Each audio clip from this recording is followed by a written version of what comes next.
We begin tonight with breaking news. Another shakeup in the Uvalde Police Department is expected. The mayor there says the acting police chief will no longer be with the department by the end of the week. So this comes after CNN reported on a phone call between Lieutenant Mariano Vargas and dispatchers the day of the Robb Elementary School shooting where 21 people were killed. During that call, Vargas was told that a student called 911 and said that some people were still alive in room 112. Now, the mayor of Uvalde said that should have started the ball rolling, but it didn't. I think if we'd have had all this, and I think if we would have had your video and what we saw and everything we saw last night, I think Mariano would have been gone sooner, in my opinion. Would have been gone. Now, the mayor says that every part of the response that day is under scrutiny and wants to make sure that the same mistakes don't happen again. It's also worth noting that Vargas was reelected last week as Uvalde County Commissioner for Precinct 2. There's another piece of news coming out of Uvalde tonight. An event billed as supporting Uvalde and helping the healing there has more questions coming to light since we've learned the venue says it's not happening. Now we're talking about the Balling for Uvalde World Weekend event. The victims' families in Uvalde have already cut ties with the founder, Nathan Baller. The night team's Lee Waldman looks into the event that now seems to be crumbling. The highly promoted Balling for Uvalde World Weekend Festival seems to be showing further cracks in its foundation. Founder Nathan Baller, whose legal last name is Como, told me last week the event will be happening at the Uvalde County Fairplex. Now the director of the Fairplex is disputing that, sending us this statement that reads, quote, "The Uvalde County Fairplex has denied Mr. Como's request for use of venue space," unquote. We had all of the deposits and all of the forms signed. Everything. I don't see why, now anything will be brought up, but I have to follow up and kind of see what's going on there. I asked for copies of that paperwork. As of now, I haven't received it. Despite the uncertainty in venue, Baller says they've sold 4,500 tickets. He says that money is sitting in the Baller Academy bank account as he tries to solidify a relationship with another nonprofit after the Uvalde Volunteer Fire Department cut ties. I asked Baller about the victims' families issuing a cease and desist and terminating their contracts with him. He claims the contracts never existed. It says Baller Academy. Where the contract is concerned, I think it'll be fair for you and I, Lee. Once you get a copy of a contract that I've signed or parties have signed, then we can really have a discussion. Despite several agencies and the majority of the 21 families cutting ties, Baller insists the event is still happening. I can be out here with you and just going back and forth, but the world is coming to Uvalde on February 4th and 5th. To remind you all, the city of Uvalde issued a statement last week that reads in part, quote, "The city will no longer entertain Mr. Baller's efforts. In the event Mr. Baller presents a proposal through the Uvalde Forever Fund that is properly vetted, the city will support any such venture," unquote. Now, we reached out to the celebrities listed on the Balling for Uvalde website for confirmation that they're attending the event. So far, only one has responded back, confirming. Back to you. Of course, we'll continue to follow it. Thank you, Lee. We want to get to some breaking news right now. Police investigating what appears to be a fatal crash. We saw a tarp on the roadway on Rigsby Avenue near Bermuda Drive. That's on the city's east side. That is just outside of Loop 410. Police were called to the area about an hour ago. We still don't know what caused the crash. We do have a crew on the scene. We'll bring you any new developments as they become available. A confrontation between two San Antonio council members caught on camera. So this was back in September before a meeting. This incident between Councilman Mario Bravo and Councilwoman Ana Sandoval resulted in the censure vote against Bravo last week. The video shows Bravo and Sandoval having some sort of a conversation. Bravo seems to be using more animated gestures. And at one point, Sandoval puts her hands to her face. Now, Bravo admitted that he lost his temper and said things that he regrets. Now, Bravo's committee assignments were affected after that very interaction. Now, Councilman Clayton Perry's committee assignments were also impacted after his own controversy. Today, Mayor Ron Nirenberg shuffled the committee assignments. Clayton was stripped of his assignments while Bravo was given a more active role. Now, Bravo previously sat on 4 boards. Those are the ones that you see there listed on the left. He's since been reassigned to 3 council committees and appointed to an outside board. Those are on the right. Bravo was going to sit on the Public Safety Committee, which Perry was removed from. As Stephanie had just said, Councilman Clayton Perry's committee assignments were stripped after his request for a sabbatical and the council's vote of no confidence. He's facing a charge in a hit-and-run crash, and San Antonio police also say they plan to file a DWI charge. Yesterday, most San Antonio City Council members voted to allow Perry to take that sabbatical instead of resign. In the meantime, the city's looking to fill the position temporarily. The deadline to apply is 5 p.m. November 28th. That's the Monday after Thanksgiving. City Council will then choose up to 3 candidates on November 30th. The next day, they will interview each candidate and vote. A city spokeswoman says both Perry and the replacement could be paid while Perry's away, but the councilman's chief of staff tells KSAT Perry will work with HR to decline the portion of his nearly $46,000 salary while he's away. Now, Councilman Perry was asked if he had a problem with alcohol.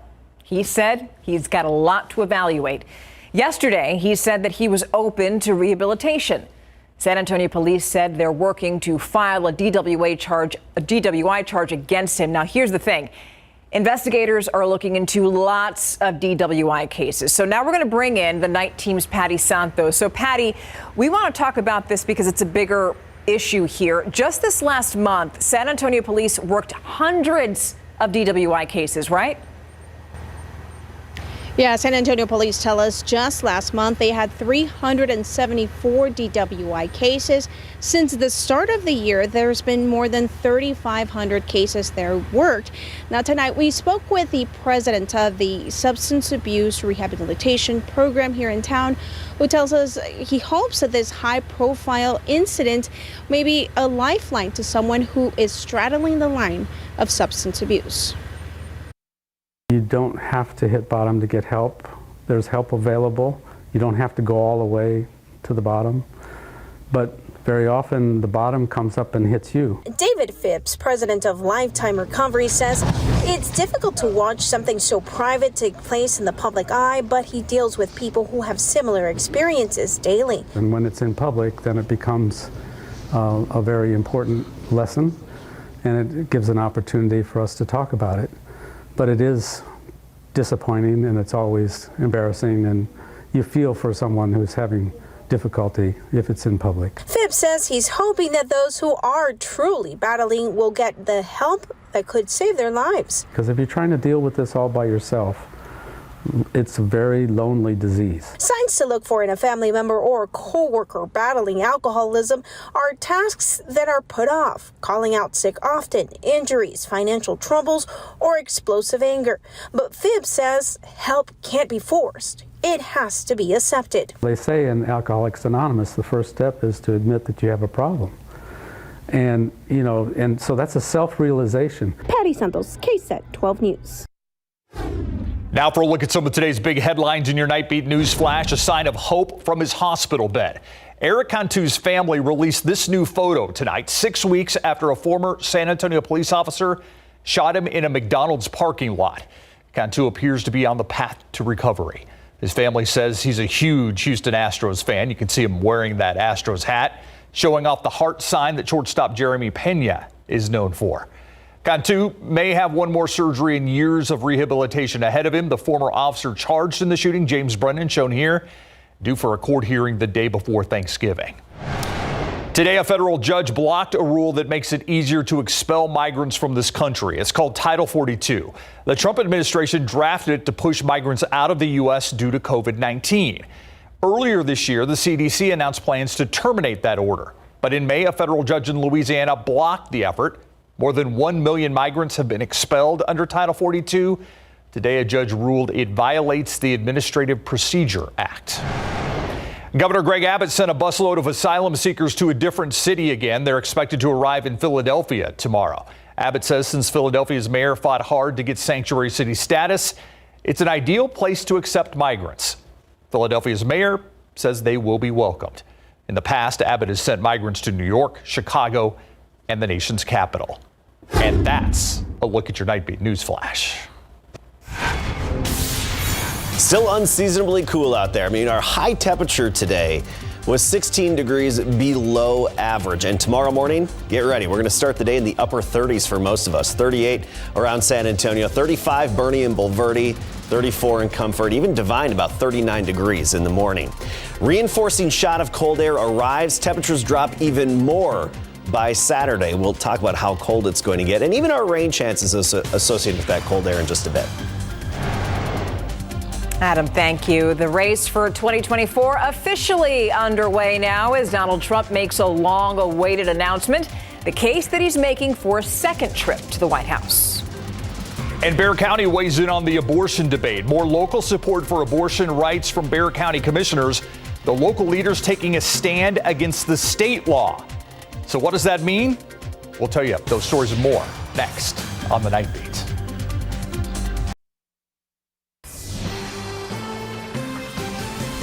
The Bexar County Commissioners Court is taking a stand against the state's ban on abortion. Today, the court passing a resolution 4-1 in favor of abortion rights. As the Night Team's John Paul Barajas reports, it's not the first time elected officials in our area have pushed back on the state's abortion law.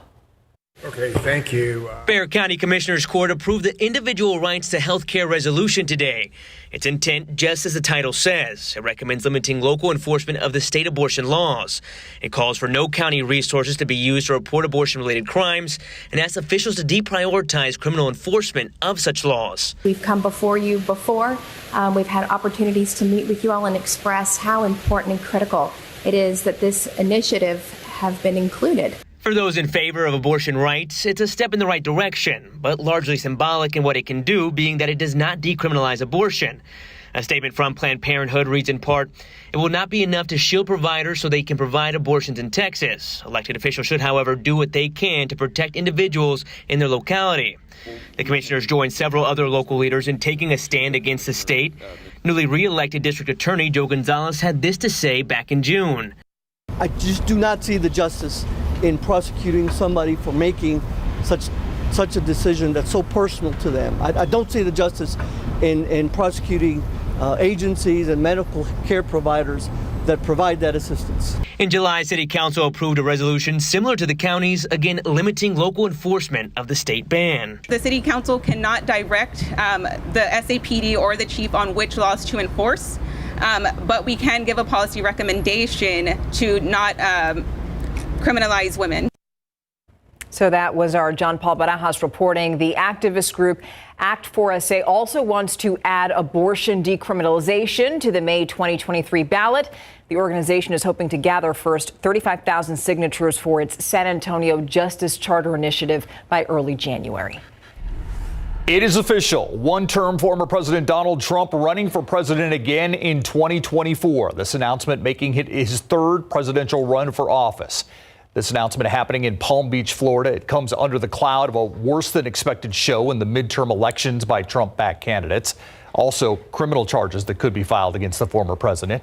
Some Republican voices blaming Trump even today, shrugging off his bid for 2024. But the former president telling the crowd tonight things could get worse before he hopes to take office again. I have no doubt that by 2024, it will sadly be much worse, and they will see much more clearly what happened and what is happening to our country, and the voting will be much different. The former Vice President Mike Pence, who condemned Trump's actions on January 6th, telling ABC's David Muir there are better options for president. Pence, by the way, says he's also considering a run for the office. All right, switching to non-political news here at home. The H-E-B Christmas tree has arrived. Look at that. The grocery giant, H-E-B, now gifting the tree to San Antonio for its 38th annual H-E-B tree lighting celebration. The tree came in all the way from Oregon. It's going to be decorated and lit up at Travis Park. The official lighting ceremony begins the day after Thanksgiving. And yes, Santa Claus is going to be there. And just in case you're wondering, there's going to be an ice rink at Travis Park. The Rotary Ice Rink by Valero is going to open this Friday. Good stuff. Takes a little more to set up that tree than mine. I just put mine together. Effort. But you know what? The weather is, look at that, 44 degrees out there right now. Come on. Yeah, I mean, I think about that ice rink down at Travis Park, and actually, you know, the ice wouldn't be too soft the rest of this week. That's usually a concern this time of year. It gets puddly, you know, it gets puddles on it, but no, not necessarily this week. It's very winter-like out there. Now, I want to jump right into our temperature trend. Take a look at this. Tomorrow afternoon, 55. Thursday and Friday, 58, and then a reinforcing shot of cold air comes in, and boom, Saturday, we are down to 48 for the afternoon high temperature, and with that, some clouds and even a little bit of dampness. So let's talk about the overall pattern and what's causing this. Right now, we're in the 40s, some upper 30s. Kerrville, for example, 39, otherwise 44 here in town, and across the state, we're already dipping just below freezing in parts of the Panhandle. Amarillo 31, even Lubbock at 32 degrees. Here's the big picture though. We're not the only ones well below average. Across the nation, we're talking temperatures about 15 to 25 degrees below average. And you look at the temperatures below freezing off to the north of us, and this is because of a big dip in the upper level flow. Our upper level flow gets these troughs. Big trough in place right now. You see that counterclockwise circulation in the center of that upper level low. And we're going to be in a very troughy pattern going forward. Take a look at our trend here. We're going to continue to see these reinforcing shots of cool air with these dips in the upper level flow. Contrary to the summertime, you know, when we get the big bump, the ridge in the upper level flow, that's the big blue H. This is the opposite of that. We've got these dips in the upper level flow that'll just keep reinforcing this cool air. In turn, look at our morning temperatures. Upper 30s all the way through Friday, and then we're right around 40 degrees Saturday and Sunday for morning temperatures. And early next week, still mid 40s. So keep the jackets handy. Sweatshirt, sweater, whatever's your choice, keep it within reach and ready to go. All right, quick look at our weather pattern and rain chances. Across the state today, we had those high thin clouds streaming overhead, Pacific moisture really coming overhead. And every so often, they would thicken up a little bit and give us that filtered sunshine, but not the kind of clouds to make rain. You know, we had some moisture yesterday. Now that's all on the East Coast, and it's in the form of snow up around the Great Lakes. Early season snows, what they're getting. We're watching this little ripple in the upper level flow near Los Angeles, this is Southern California. That's going to throw some energy our way on Thursday. I think it's mainly just going to increase our cloud cover, but we could have a few sprinkles on Thursday morning. That's about it. So we give it about a 10% chance. By Saturday, we're up to 30%, so not really a whole lot of coverage in terms of rain. Sunday, Monday, Tuesday, 20%. And even what we do see on Saturday and beyond, I do think it's going to be very light with very minimal accumulations. And we talked about this a bit yesterday. 2022 now is not the driest year to date on record. But come Thursday, we're going to be back to the driest year to date. 1917 had a pretty good November 17th, so we need to catch up again. 38 tomorrow morning at 6, 7 a.m. By noon, we're at 51 degrees. 55 the high temperature, 3, 4 p.m. tomorrow. And for the most part, we're looking at our mornings in the upper 30s and afternoons in the 50s in the days ahead. Something to get used to in this January-like November, if you will. Yeah. All right. Well, thank you. All right, the Spurs are in the Rose City, playing as we speak. Yeah, in fact, they're trying to see with rose-colored glasses if they can bounce back from what happened to them last night. We're in Portland, see how the Spurs are doing after that first half, and celebrating Spurs style on the San Antonio River Walk. Coming up.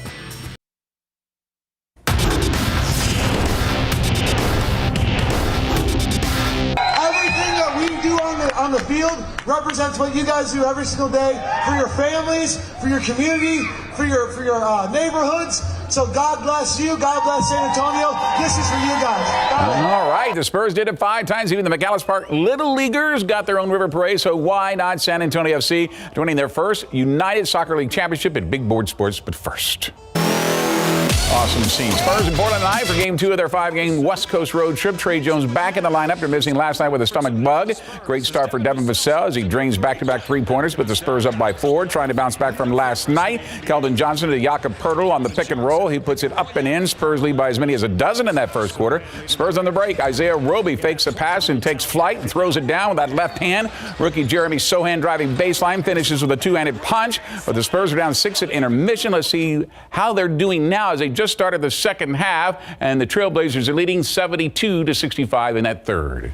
Pro football coverage, powered by Davis Law Firm. Just how disappointing is the Dallas Cowboys' loss to the Green Bay Packers at Lambeau Field? No Cowboys team has ever dropped a 14-point lead in the fourth quarter, especially against a team that was on a 5-game losing streak with the emotional return of Mike McCarthy for the first time since he was fired as a Packers coach in 2018 after 13 seasons in Green Bay. CeeDee Lamb had what Cowboys owner Jerry Jones is calling the best game of his career with the Cowboys, with 2 touchdowns and 150 yards, even though he failed to flatten out in his route that led to one of Dak Prescott's 2 interceptions. Does his performance alter the plans of the Cowboys to sign free agent Odell Beckham Jr.? I don't think so. I don't think so.